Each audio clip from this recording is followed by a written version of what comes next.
आज की वीडियो में बात करेंगे डिसइन्वेस्टमेंट क्या होती है, उसका पर्पस क्या होता है या उसके कॉन्सिक्वेंसेस क्या हैं, उसके फ़ायदे क्या हैं। कंप्लीट डिटेल टॉपिक की बात करेंगे आज की वीडियो में। Let's start today's video.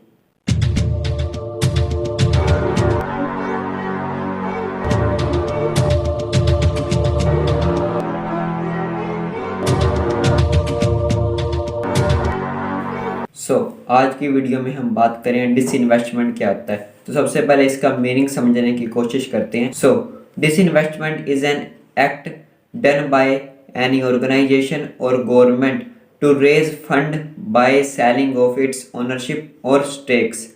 तो इसका मीनिंग क्या है? जब सरकार के द्वारा या किसी ऑर्गेनाइजेशन के द्वारा फंड जुटाने के लिए, पैसे जुटाने के लिए अपने जो ओनरशिप है, जो शेयर्स वगैरह हैं, इक्विटी शेयर होते हैं मेनली, वो जब बेच दिए जाते हैं तो उसे डिसइन्वेस्टमेंट कहा जाता है। फॉर एग्जाम्पल, हम इसे एग्जाम्पल से सिंपल टर्म्स में समझने की कोशिश करते हैं।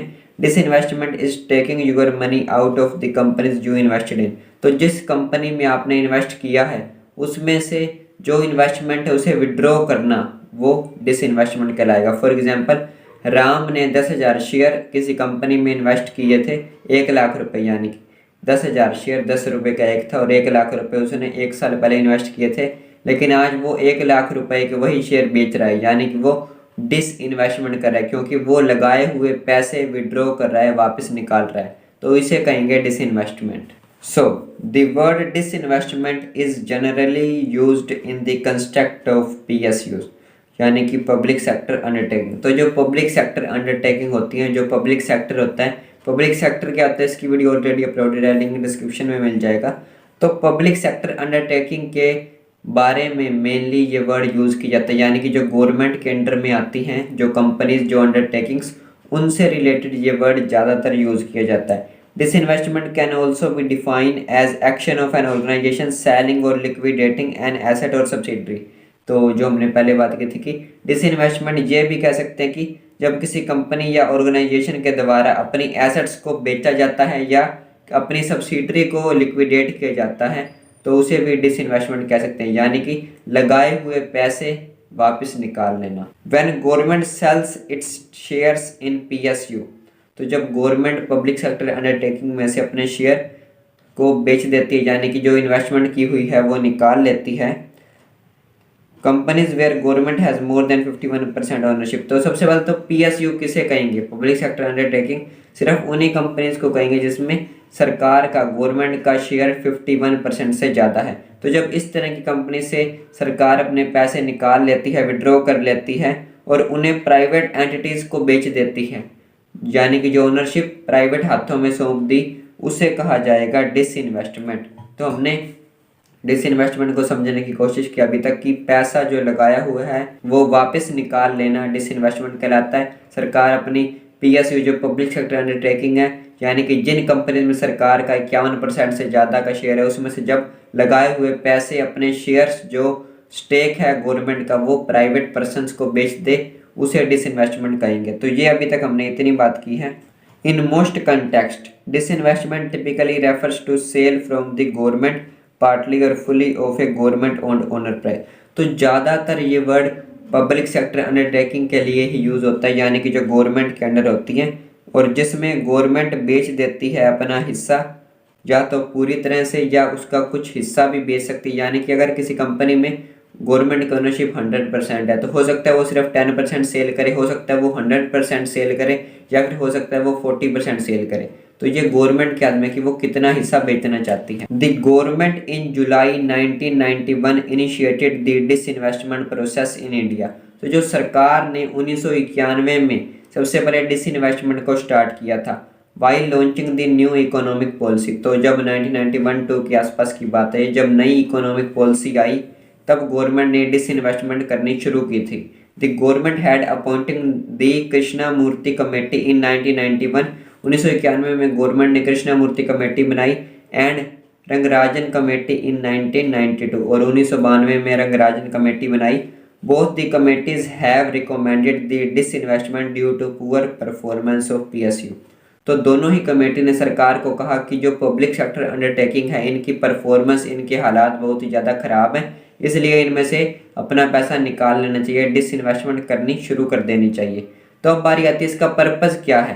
Disinvestment is aimed at reducing the financial burden on government due to inefficient PSUs and to improve public finance. तो डिसइन्वेस्टमेंट का मुख्य उद्देश्य ये है कि गवर्नमेंट के ऊपर जो फाइनेंशियल बर्डन है किसके कारण है कि जो उनका पैसा पब्लिक सेक्टर अंडरटेकिंग में लगा हुआ है और वो जो पब्लिक सेक्टर अंडरटेकिंग है वो अच्छे से काम नहीं कर पा रही है, तो वो सरकार पर बोझ की तरह है। अगर गवर्नमेंट उनमें से अपना पैसा निकाल लेगी तो गवर्नमेंट पर से जो दबाव होगा वो हट जाएगा। यही इसका मुख्य उद्देश्य है, पर्पज़ है। It introduce competition and market discipline and helps to depoliticise the non essential services. तो इससे डिसइन्वेस्टमेंट से दूसरा फायदा ये होगा कि सबसे पहले तो मार्केट में कंपटीशन आएगा, क्योंकि बाजार में अगर प्राइवेट पर्सन ज़्यादा होंगे तो दोनों ही ज़्यादा से ज़्यादा प्रॉफिट चाहेंगे। तो जितने ज़्यादा कंपटीशन होगा डिसिप्लिन मार्केट में उतना ज़्यादा बना रहेगा। उसी के साथ साथ जो ज़्यादा ज़रूरी सेवाएं नहीं हैं वो गवर्नमेंट के पास ना होकर प्राइवेट पर्सन के पास चली जाएंगी। अब बारी आती है कि डिसइन्वेस्टमेंट के ऑब्जेक्टिव क्या क्या हैं। सबसे पहले आता है to reduce the financial burden on the government. तो गवर्नमेंट के ऊपर से जो फाइनेंशियल बर्डन है उसे हटाना डिसइन्वेस्टमेंट का पहला ऑब्जेक्टिव होता है, जो हमने अभी पहले भी बात की थी। Second one is to improve public finance. Public finance को इम्प्रूव करना, जो पब्लिक का पैसा है वो सही जगह पर यूज़ हो पाएगा, क्योंकि जब PSU जो सही काम ही नहीं कर रही वहाँ से पैसा निकाल लेगी गवर्नमेंट तो दूसरी जगह इन्वेस्ट कर पाएगी, इसलिए इम्प्रूव हो जाएगा finance. Third one is to fund growth, growth ज़्यादा होगी। फिर fourth one is to introduce competition and market discipline. Market में कंपटीशन आ जाएगा, प्राइवेट पर्सन ज़्यादा होंगे तो डिसिप्लिन भी बना रहेगा। Next one is to encourage wider share for ownership. तो ओनरशिप लगातार जो गवर्नमेंट के पास थी लंबे समय से, पूरी तरह से गवर्नमेंट के हाथ में थी, वो धीरे धीरे बट जाएगी, अलग अलग लोगों में वाइडर ओनरशिप हो जाएगी। Next one to depoliticise non essential services. तो जो सेवाएं ज़्यादा जरूरी नहीं है उसमें से गवर्नमेंट अपना शेयर निकाल लेगी। Next one is to help public enterprises upgrade their technology to become competitive. और डिसइन्वेस्टमेंट से एक फ़ायदा ये भी होगा कि जब प्राइवेट पर्सन आएंगे तो कंपटीशन आएगा, तो वो भी नई नई टेक्नोलॉजी की ओर अपग्रेड करेंगी। जो PSU थी, पब्लिक सेक्टर अंडरटेकिंग थी, जो पुराने ट्रेडिशनल तरीक़ों से चल रही थी, वो नई टेक्नोलॉजी पर अपग्रेड करेंगे, जिससे ओवरऑल इकोनॉमी को भी फ़ायदा हो जाएगा। Next one is to rationalise and retain their workforce. Workforce को सही से काम में लाने के लिए या करने के लिए। And last one is to build the strengthen and their research and development. और रिसर्च एंड डेवलपमेंट को इससे ज़्यादा फायदा होगा, क्योंकि जब प्राइवेट पर्सन आएंगे वो ज़्यादा से ज़्यादा प्रॉफिट कमाना चाहेंगे, इसलिए नई टेक्नोलॉजी लाएंगे तो R&D में काफ़ी ज़्यादा फायदा होगा। नेक्स्ट वन की बात करें तो disinvestment also assumes significance due to the prevalence of an increasingly competitive environment, which makes it difficult for many PSUs to operate profitability. This leads to a rapid erosion of the value of the public assets, make it critical to disinvestment early to realize a high value. तो disinvestment को ज़्यादा जल्दी करने की ज़रूरत इसलिए भी पड़ी क्योंकि लगातार कंपटीशन बढ़ता जा रहा था और PSU ज़्यादा अच्छे से काम नहीं कर पा रहे थे, उनकी परफॉर्मेंस लगातार ख़राब होती जा रही थी, गिरती जा रही थी। लेकिन आसपास जो प्राइवेट इंडस्ट्रियलिस्ट थे वो काफ़ी ज़्यादा आ रहे थे, जिससे कि एनवायरमेंटल जो था वो पूरी तरह से कंपटीशन वाला हो चुका था। इसी कारण से जो पब्लिक सेक्टर अंडरटेकिंग थी उनकी वैल्यू दिन ब दिन कम होती जा रही थी, और इसी कारण से डिसइन्वेस्टमेंट को ज़्यादा जल्दी करना ज़रूरी था। अब बारी आती है कि टाइप्स क्या क्या हैं इसके। टाइप्स ऑफ डिसइन्वेस्टमेंट, सबसे पहले आता है माइनॉरिटी डिसइन्वेस्टमेंट। माइनॉरिटी वर्ड से समझ आ रहा है माइनर यानी कि छोटा। Minority disinvestment in public sector undertaking such that at the end of it if the government of India retains a majority stake, typically more than 51% in the company, it ensures management control. तो minority disinvestment क्या होगा? Minority disinvestment वो case होगा जब government का किसी company में share मान लीजिए है 100%, लेकिन गवर्नमेंट उसमें से 30% शेयर बेच देती है, तो 70% शेयर अभी भी उस कंपनी का गवर्नमेंट के हाथ में रहेगा, यानी कि कंट्रोल उसका गवर्नमेंट के हाथ में रहेगा। लेकिन माइनॉरिटी डिसइन्वेस्टमेंट होगी, थोड़ा सा हिस्सा ही गवर्नमेंट ने बेच दिया और मेजोरिटी स्टेक गवर्नमेंट के पास ही रह गया। और टिपिकली अगर 51% से ज़्यादा किसी कंपनी में गवर्नमेंट का शेयर हो तो वो पब्लिक सेक्टर ही मानी जाती है, लेकिन कुछ हिस्सा गवर्नमेंट बेच देती है, तो उस केस में माइनॉरिटी डिसइन्वेस्टमेंट कहा जाएगा। Second one is majority disinvestment क्या होती है? majority disinvestment in public sector undertaking such that at the end of it the government of India retains a minority stake in the company, that is it sells of majority stake, it also called strategic disinvestment।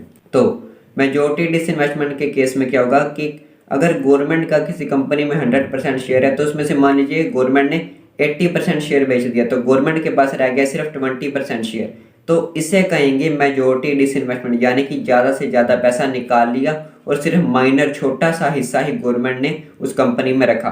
पहला case था कि government ज़्यादा हिस्सा रखती है और छोटा सा ही डिसइन्वेस्टमेंट करती है, यानी कि माइनर डिसइन्वेस्टमेंट करती है और मेजर स्टेक अपने पास रखती है। लेकिन सेकंड केस है कि मेजोरिटी डिसइन्वेस्टमेंट कर ली, ज़्यादा पैसे निकाले और सिर्फ माइनॉरिटी इन्वेस्टमेंट रखी, यानी कि बहुत ही छोटा हिस्सा कंपनी में रखा। तो इस फर्स्ट वन था माइनॉरिटी, सेकंड वन था मेजोरिटी। थर्ड वन की बात करते हैं कंप्लीट डिसइन्वेस्टमेंट क्या होता है। कंप्लीट डिसइन्वेस्टमेंट और privatisation is a form of majority disinvestment where in 100% control of the company is passed on to the buyer, that is government of India completely disinvest from the PSU। तो government complete disinvestment कब होगा, तो जब government किसी company में से 100% अपना stake जो हिस्सा है जो ओनरशिप है वो निकाल लेगी और पूरी तरह से उसे प्राइवेट हाथों में बेच देगी, तो उसे कहा जाएगा कंप्लीट डिसइन्वेस्टमेंट, यानी कि गवर्नमेंट ने अपना पूरा का पूरा जो 100% शेयर था वो वापस निकाल लिया, कुछ भी शेयर या स्टेक या ओनरशिप उस कंपनी में नहीं रखी, तो उसे कहेंगे कंप्लीट डिसइन्वेस्टमेंट। लाइक जैसे अभी हुआ था एयर इंडिया के साथ, तो ये इसका एग्जाम्पल हो सकता है। अब बारी आती है कि जो डिसइन्वेस्टमेंट है इसकी इंपॉर्टेंस क्या क्या है। अभी तक हमने इसके मीनिंग की बात कर ली, इसके टाइप्स देख लिए, इसके ऑब्जेक्टिव देख लिए, पर्पसेस देख लिए, अब इसकी इंपॉर्टेंस क्या क्या है। सबसे पहले आता है finance the increasing fiscal deficit. तो फिस्कल डेफिसिट कब होगा, जब गवर्नमेंट के खर्चे ज़्यादा हो जाएंगे लेकिन उनकी इनकम कम हो जाएगी। तो जब गवर्नमेंट के खर्चे ज़्यादा होंगे तो गवर्नमेंट को ज़्यादा पैसा चाहिए होएगा, तो इसीलिए जब पब्लिक सेक्टर अंडरटेकिंग लगातार लॉस में जा रही है तो गवर्नमेंट को उसमें पैसे लगाने पड़ेंगे ताकि वो चलती रहे, वर्क करती रहे। तो जब डिसइन्वेस्टमेंट ही कर लेगी तो गवर्नमेंट को जो इंडस्ट्री काम नहीं कर रही, अच्छे से नहीं परफॉर्मेंस निकाल पा रही, तो उसमें से डिसइन्वेस्टमेंट कर देगी, अपना हिस्सा ही निकाल लेगी, तो गवर्नमेंट का जो बर्डन है डेफिसिट वो कम हो जाएगा। Next one is financing large scale infrastructure development. तो लार्ज स्केल इंफ्रास्ट्रक्चर डेवलपमेंट के लिए इन्वेस्टमेंट चाहिए, लेकिन अगर लगातार जो पब्लिक सेक्टर अंडरटेकिंग डाउन जाती रहेंगी, लॉस में जाएंगी, तो वहाँ पर खर्चा करने से अच्छा कि गवर्नमेंट कोई और इंफ्रास्ट्रक्चर को डेवलप करे, तो वहाँ पर इसकी इंपॉर्टेंस है। Third one is for investing in economy to encourage spending. तो अगर गवर्नमेंट वही पैसा जो लगातार लॉस वाली जो अंडरटेकिंग है उसमें लगा रही थी, वही अगर इकोनॉमी में लगाए तो इकोनॉमी ग्रो करेगी। Next one is for retiring government debt almost 40-45% of centre's revenue receipt go towards. तो गवर्नमेंट का जो भी लगातार लॉस बढ़ता जा रहा है तो उससे गवर्नमेंट पे भी कर्जा बढ़ता है और गवर्नमेंट को फिर दूसरे देशों से उधार लेना पड़ता है या फिर वर्ल्ड बैंक से उधार या IMF से उधार लेना पड़ता है, तो वहाँ से गवर्नमेंट पर लगातार कर्ज ना बढ़े। तो इसलिए गवर्नमेंट अगर यही जो पब्लिक सेक्टर अंडरटेकिंग है उसमें से डिसइन्वेस्टमेंट कर दे और वही पैसा इकोनॉमी में लगाए तो गवर्नमेंट के ऊपर से जो डेट का जो बर्डन है वो भी कम हो जाएगी। And last one is for social programme like health and education. तो डिसइन्वेस्टमेंट करके जो गवर्नमेंट वो पैसा होगा वो हेल्थ एंड एजुकेशन पर अच्छे से लगा सकती है। Disinvestment is aim to reduce the fiscal deficit. तो फिस्कल डेफिसिट को कम किया जा सके इसलिए डिसइन्वेस्टमेंट की जरूरत है। Next is bring about a major of economic stabilisation, और इकोनॉमी स्टेबल हो सके, और to improve efficiency in public enterprise, और पब्लिक सेक्टर एंटरप्राइजेज की जो एफिशिएंसी है वो इम्प्रूव हो सके, क्योंकि डिसइन्वेस्टमेंट होगी तो प्राइवेट पर्सन आएंगे, वो ज़्यादा अच्छे से काम निकलवा पाएंगे। थ्रू स्ट्रक्चरल एडजस्टमेंट, और जो स्ट्रक्चर इंफ्रास्ट्रक्चर है उसकी भी एडजस्टमेंट हो सके। Initiated to improve their efficiency और प्रोडक्टिविटी, और उनकी जो एफिशिएंसी और प्रोडक्टिविटी इम्प्रूव हो सके। तो ये थी बात इंपॉर्टेंस की। अब बारी आती है कि हिस्ट्री क्या है। तो history of disinvestment in India. तो हिस्ट्री की बात करें तो in India the economic policy has given rise to significant focus for the privatisation of public enterprises in the year 1992। तो 1992 में जो नई इकोनॉमिक पॉलिसी है, न्यू इकोनॉमिक पॉलिसी है, उसने काफ़ी अच्छे से फोकस किया, जोर दिया इस बात पर कि जो पब्लिक सेक्टर अंडरटेकिंग है, PSU हैं, उसे प्राइवेट हाथों में सौंप दिया जाए, उसका प्राइवेटाइजेशन कर दिया जाए। Disinvestment is a method of privatisation for public enterprises, और प्राइवेटाइजेशन करना पब्लिक एंटरप्राइजेज का, यही डिसइन्वेस्टमेंट एक मेथड है। इसके अलावा और कोई मेथड नहीं, क्योंकि जब तक गवर्नमेंट अपना शेयर उसमें से नहीं छोड़ेगी तो प्राइवेट पर्सन उसमें इन्वेस्ट नहीं कर पाएंगे। So it is a major step towards privatisation and liberalisation of the Indian economy. तो इंडियन इकोनॉमी पहले पूरी तरह से क्लोज थी, तो कहीं ना कहीं जो लिबरलाइजेशन लेकर आना था, उदारी करना था, वैश्वीकरण करना था, तो कहीं ना कहीं डिसइन्वेस्टमेंट काफ़ी ज़्यादा इंपॉर्टेंट थी। The Indian economy was adversely affected by bankruptcy during the period 1981 to 1991। तो 1981 से लेकर 1991 तक ये जो 10-11 साल थे, इसमें जो इंडियन इकोनॉमी थी वो बहुत ही बुरी तरह से अफेक्ट हो रही थी। बैंकरप्सी, लोग दिवालिया होते जा रहे थे, क्योंकि कंपनीज जो थी वो बिल्कुल भी अच्छा परफॉर्मेंस नहीं दे पा रही थी, तो दिवालियापन आ रहा था, बैंकरप्सी हो रही थी, तो पूरी तरह से इंडियन इकोनॉमी बहुत ही बुरे तरीके से अफेक्ट हो रही थी। The public sector was supposed to achieve new heights and was taught to be perfect path for Indian economic growth right from the independence was characterized by poor and sick performance।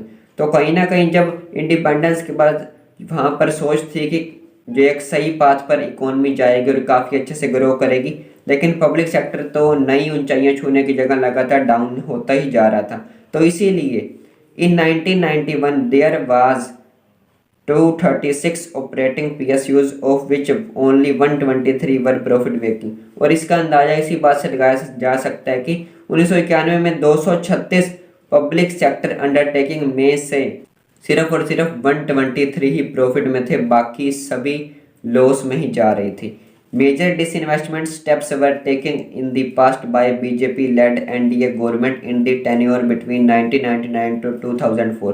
तो 1999 से 2004 के बीच जो BJP government आई थी या BJP सरकार आई थी, उन्होंने disinvestment में काफ़ी मेजर स्टेप लिए, काफ़ी ज़्यादा स्टेप लिए and they made 4 strategic disinvestment. और उन्होंने 4 जो मेन डिसइन्वेस्टमेंट की, सबसे पहले है बेल्को, तो भारत एल्यूमिनियम कंपनी बेल्को में उन्होंने सबसे पहले डिसइन्वेस्टमेंट की। उसके अलावा हिंदुस्तान जिंक में, दोनों को उन्होंने स्टेरलाइट इंडस्ट्रीज को बेच दिया।